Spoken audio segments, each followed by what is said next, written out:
Assalamualaikum warahmatullahi wabarakatuh. Selamat siang anak-anak Bapak kelas 12 IPS. Kita masuk materi tentang konsep wilayah dan tata ruang. Hari ini kita bahas hanya tentang wilayah, yaitu wilayah itu adalah tempat yang ada di permukaan bumi. Nah, klasifikasi wilayah. Wilayah pertama, wilayah homogen atau formal, wilayah fungsional, wilayah administrasi politis, dan wilayah perencanaan pengelolaan. Yang punya buku paket bisa dibuka buku paketnya halaman 8 tentang konsep wilayah. Kalau di buku paket, wilayah homogen itu adalah tempat di mana populasi di suatu area memiliki karakteristik yang khas, atau yang Bapak share materinya dalam bentuk PDF. Wilayah formal itu kawasan geografis yang memiliki kriteria tertentu yang bersifat homogen atau seragam. Misalnya kriteria fisik yaitu iklim. Kita masuk wilayah fungsional. Wilayah fungsional ini adalah kawasan geografis yang difungsikan menurut jenis dan kekuasaan atau suatu wilayah yang sering berhubungan antara bagian satu dengan bagian yang lain.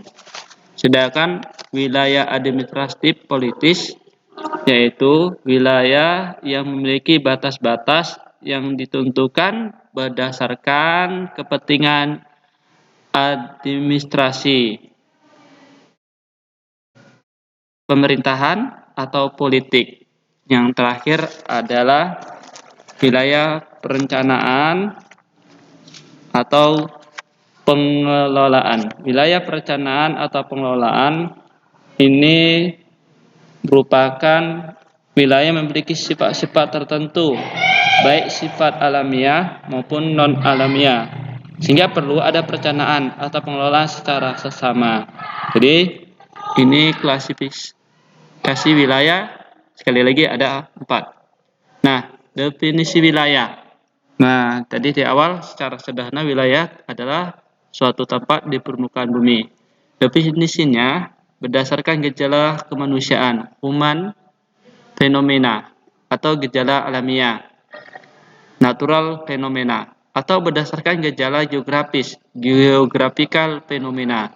Wilayah merupakan suatu kesatuan area di permukaan bumi yang mempunyai ciri dan sifat tertentu yang terjadi karena hubungan yang kompleks antara unsur tanah, air, tanaman, binatang, dan manusia. Nah, konsep wilayah atau perwilayahan ini diartikan upaya mengumpulkan bagian-bagian permukaan bumi untuk tujuan tertentu. Yang punya tujuannya adalah untuk meratakan pembangunan semua wilayah sehingga dapat mengurangi kesenjangan antara wilayah satu dengan wilayah yang lain, atau memudahkan koordinasi sebagai program pembangunan pada tiap daerah. Dan 3, mensosialisasikan bagaimana program pembangunan itu dapat berjalan dengan baik. Misal, wilayah pembangunan wilayah menurut iklim, ketinggian tempat, topografi wilayah, dan lain sebagainya. Itu ya materi kita. Yang tugas yang Bapak share, LKPD 1, ini absen belum semua ya. Bapak lihat LKPD 1-nya berkaitan tentang pengertian wilayah. Wilayah fungsional, formal, tolong dikirim ke WA Bapak. Ini dia. Nah, ini pengertiannya ya. Wilayah formal, wilayah fungsional, wilayah administratif, dan wilayah perencanaan. Itu tugasnya cukup gampang kalau kamu menyimak dan baca buku paketnya. Bapak tunggu tugas tersebut. Nanti Bapak share LKPD 2 geografi ke WA ataupun Google Classroom. Kalau ingin bertanya silakan kita diskusi di WA. Assalamualaikum warahmatullahi wabarakatuh.